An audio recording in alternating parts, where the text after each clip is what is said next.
March 15th, 1982, Kensington Palace. Diana was 4 months pregnant with William. Should have been glowing, radiant, happy. Instead, she was dying. Not from the pregnancy, the baby was healthy, but from something else. Something darker, something the palace would do anything to hide. Margaret Holloway was Diana's private attendant, had worked at Kensington Palace for 6 years, had served other royals, knew the protocols, knew when to see, when to look away, when to report things, when to stay silent. But what she discovered on March 15th, 1982, was something she couldn't stay silent about, even though the palace would try to make her.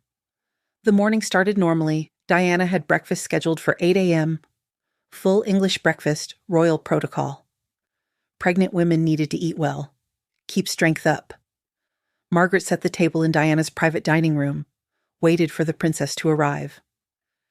8:15 a.m., no Diana. 8:30 a.m., still no Diana. Margaret knocked on the bedroom door.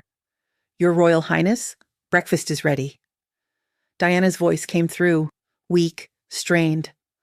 "I'm not hungry." "Ma'am, you need to eat, for the baby." "I said I'm not hungry." Margaret heard something in her tone, not just reluctance, fear. She'd heard rumors, whispers among staff, that Diana wasn't eating properly, that she was losing weight despite the pregnancy, that something was wrong. But no one talked about it openly. Royal families didn't have eating disorders.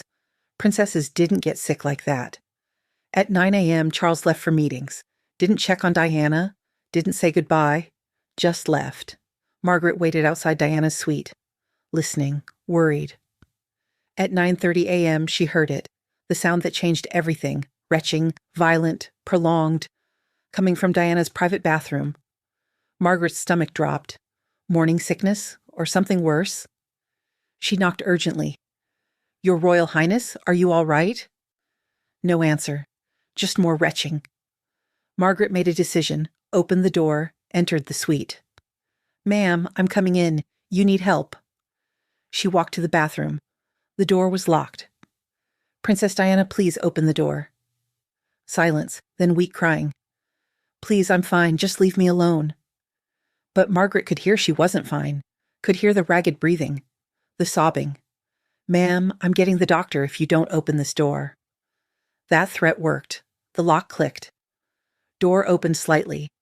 Margaret pushed it open fully and saw Diana, 20 years old, 4 months pregnant, kneeling on the bathroom floor, face pale, eyes red, hair damp with sweat, fingers still in her mouth, the toilet full of vomit, undigested food. "Oh my God," Margaret whispered. Diana pulled her hand away, tried to stand, collapsed against the wall instead. "Please don't tell anyone," Diana begged. Her voice was destroyed, raw from vomiting. "Please, they'll take the baby away if they know." Margaret knelt beside her.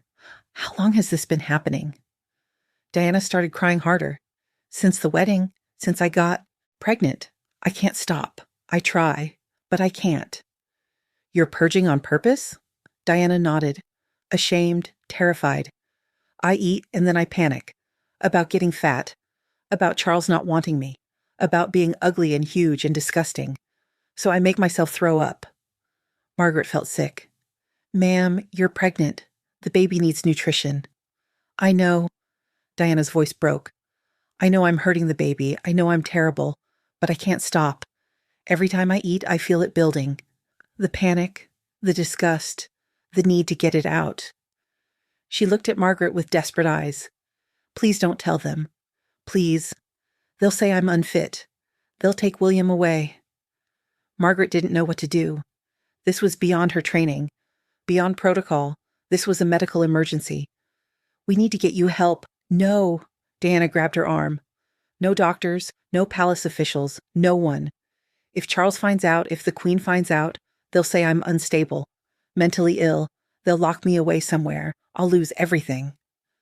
Margaret stared at this young woman. Pregnant, terrified, sick, and completely alone in her crisis. "At least let me help you up.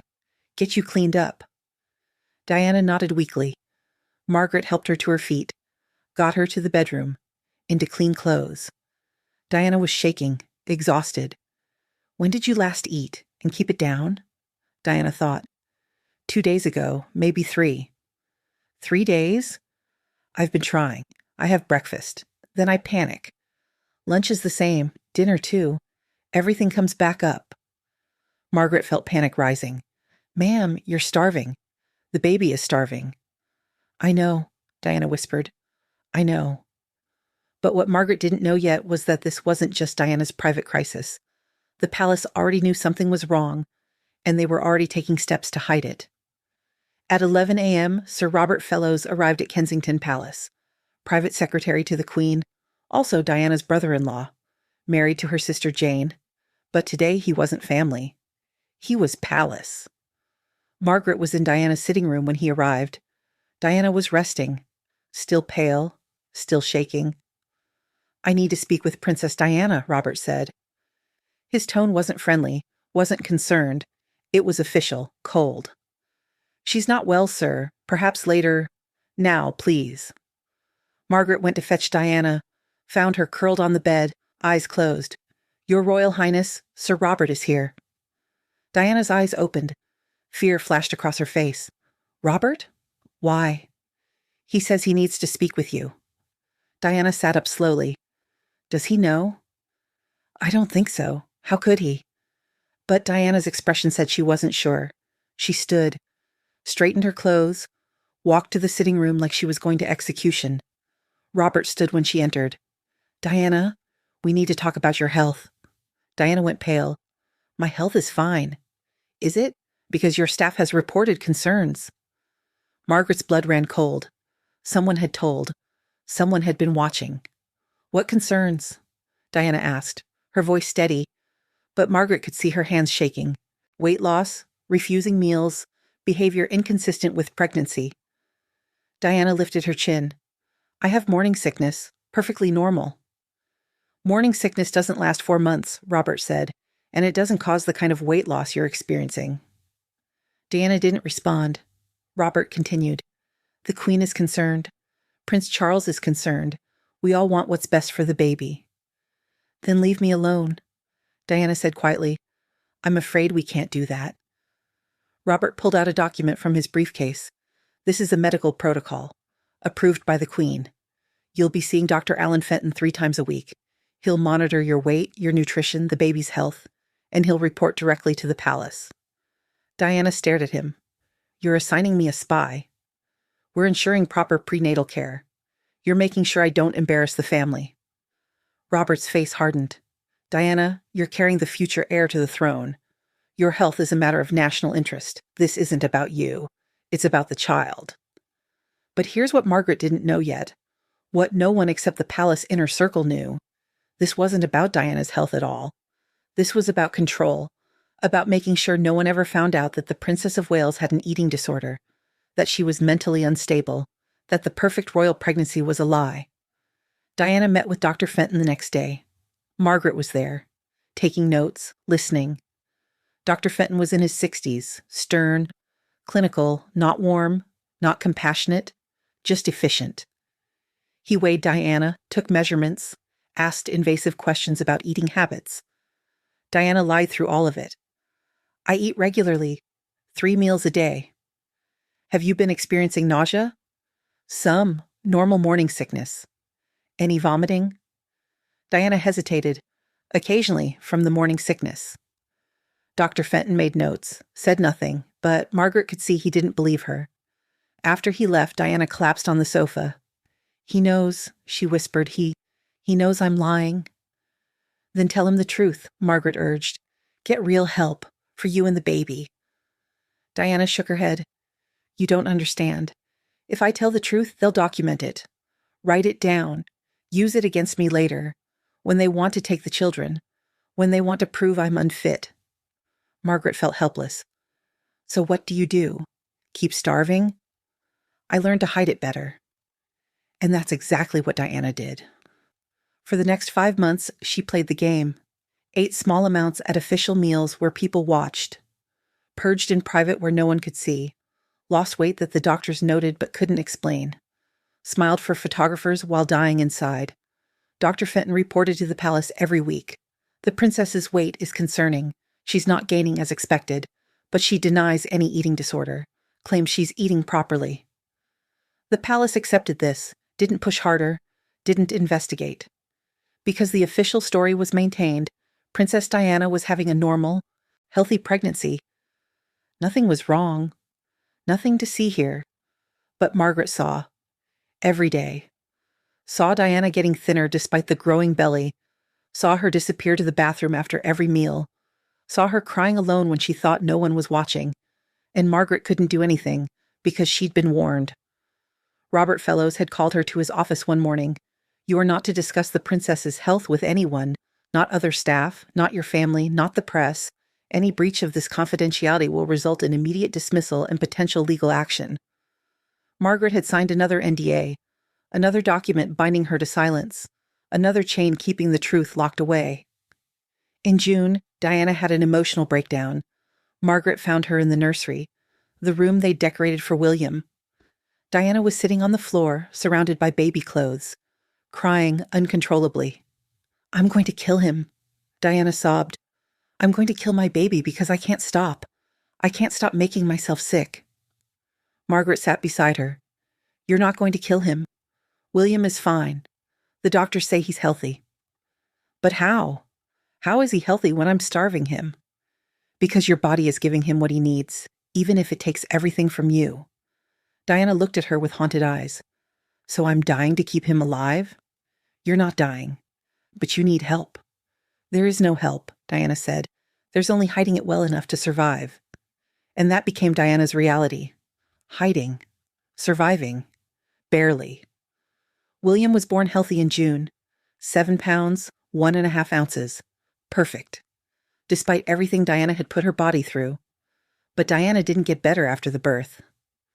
The bulimia continued. Worsened. Now she had postpartum depression on top of it. Margaret watched her deteriorate. Watched the palace continue to cover it up. Watched Charles ignore his wife's suffering. Watched the whole machine keep grinding forward. Protecting the institution, not the person. Margaret left royal service in 1984, couldn't watch anymore, couldn't be complicit. She'd signed NDAs, couldn't talk publicly. But in 1992, when Diana's eating disorder became public knowledge, when Diana herself admitted it in Andrew Morton's book, Margaret felt a weight lift. The secret was out. Diana had freed herself. In 2019, Margaret gave an interview. She was 78, retired, free to talk. I found Diana on the bathroom floor in March 1982, Margaret said. 4 months pregnant, fingers in her mouth, purging. She begged me not to tell anyone, said they'd take the baby if they knew she was sick.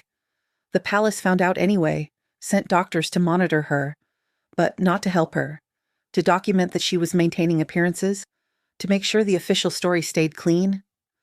The interviewer asked if anyone tried to get Diana real help. Margaret's face hardened. No one cared about helping her. They cared about protecting the crown. Diana was bulimic throughout her pregnancy, starving, herself, making herself vomit multiple times a day. And the palace's solution was to assign her a doctor who would report to them, not treat her, report on her. They turned her illness into surveillance. The interview aired as part of a documentary about Diana's mental health. It confirmed what many had suspected, that Diana's eating disorder started early in her marriage, that she struggled through her pregnancies, that the palace knew and did nothing. William saw the documentary, called Margaret directly, thanked her for speaking truth. My mother told me about those days, William said, about being pregnant and sick and terrified, about the palace making her see doctors who reported on her instead of helping her. Thank you for confirming her story, for backing her up. Margaret cried on that phone call. I should have done more, should have protected her better. You were one of the few people who tried, William said. That's what matters. March 15th, 1982. Diana was 20 years old, 4 months pregnant, kneeling on a bathroom floor, making herself vomit, terrified someone would find out, terrified they'd take her baby, terrified of being labeled unstable. Margaret found her, tried to help, and the palace turned Diana's crisis into a cover-up, sent doctors to monitor, not treat, created protocols to hide, not heal, forced staff to sign NDAs to ensure silence, protected the institution, not the person. Diana survived. William was born healthy, but the bulimia continued for years. The trauma lasted a lifetime, and the palace never acknowledged what they'd done to her, how they'd turned her illness into a public relations problem instead of treating it as a medical emergency. Some secrets stay hidden for decades. Some cover-ups last longer than the crisis they're hiding. And some young women are sacrificed to protect institutions that don't deserve protecting. Diana was one of them. 20 years old, pregnant, sick, alone, on a bathroom floor. While the palace watched and did nothing except make sure no one ever found out.